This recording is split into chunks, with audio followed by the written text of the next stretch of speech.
ভারতের উত্তর পূর্বাঞ্চলীয় রাজ্য আসামে বাংলাদেশি বংশোদ্ভূত মানুষের সংখ্যা বাড়তে থাকে রাজ্যটির ভবিষ্যৎ নিয়ে শঙ্কা প্রকাশ করেছেন মুখ্যমন্ত্রী হিমন্ত বিশ্ব শর্মা। তার দাবি, জনসংখ্যার এই প্রবণতা অব্যাহত থাকলে আসাম একসময় স্বয়ংক্রিয়ভাবে বাংলাদেশের অংশ হয়ে যেতে পারে। তার এই দাবি নতুন করে সীমান্ত ও অভিবাসন বিতর্ক উস্কে দিয়েছে বলে খবর প্রকাশ করেছে এনডিটিভি। মুখ্যমন্ত্রী হিমন্ত বিশ্ব শর্মা দাবি করেছেন, রাজ্যটিতে বাংলাদেশি বংশোদ্ভূত মানুষের সংখ্যা যদি আর 10% বাড়ে তাহলে আসাম স্বয়ংক্রিয়ভাবে বাংলাদেশের অন্তর্ভুক্ত হয়ে যাবে।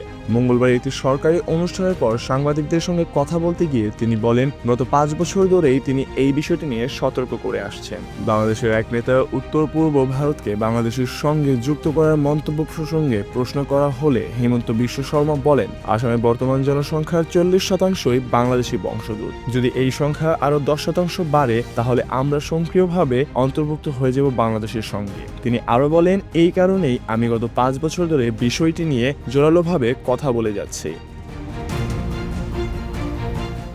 এনডিটিভির দাবি, চলতি মাসের শুরুতে বাংলাদেশ ন্যাশনাল সিটিজেন পার্টির নেতা হাসনাত আবদুল্লাহ একটি মন্তব্য নিয়ে ভারতের বিভিন্ন গণমাধ্যমে খবর প্রকাশিত হয়। সেখানে তিনি বলেন, নয়াদিল্লি যদি বাংলাদেশকে অস্থিতিশীল করার চেষ্টা করে তাহলে ঢাকার উচিত ভারতের উত্তর পূর্বাঞ্চলকে বিচ্ছিন্ন করে রাখা এবং ওই অঞ্চলের বিচ্ছিন্নতাবাদী শক্তিগুলোকে সহায়তা দেওয়া। হাসনাত আবদুল্লাহর দাবি করেন, ভারতের উত্তর পূর্বাঞ্চল ভৌগোলিকভাবে ঝুঁকিপূর্ণ, কারণ অঞ্চলটি ভারতের মূল ভূখণ্ডের সঙ্গে যোগাযোগের জন্য সংকীর্ণ শিলিগুড়ি করিডোরের উপর নির্ভরশীল, যা চিকেন নেক নামেও পরিচিত।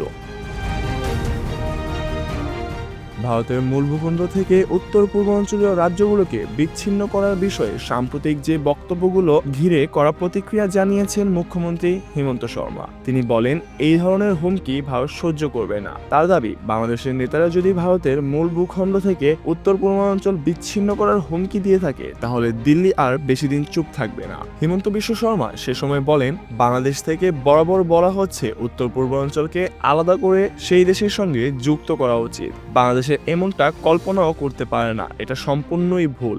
ভারত একটি বড় দেশ, পারমাণবিক শক্তিধর রাষ্ট্র এবং বিশ্বের 4র্থ বৃহত্তম অর্থনীতি। এই কথা উল্লেখ করে আসামের মুখ্যমন্ত্রী বলেন, বাংলাদেশের মানুষের মধ্যে ভুল মানসিকতা তৈরি হয়েছে। তার মন্তব্য, আমাদের স্পষ্ট করে জানিয়ে দেওয়া দরকার যে ভারতের বিরুদ্ধে এমন আচরণ হলে আমরা চুপ থাকব না। রহমান আলমগীর, সিয়াম, সবুজ বাংলা, ঢাকা।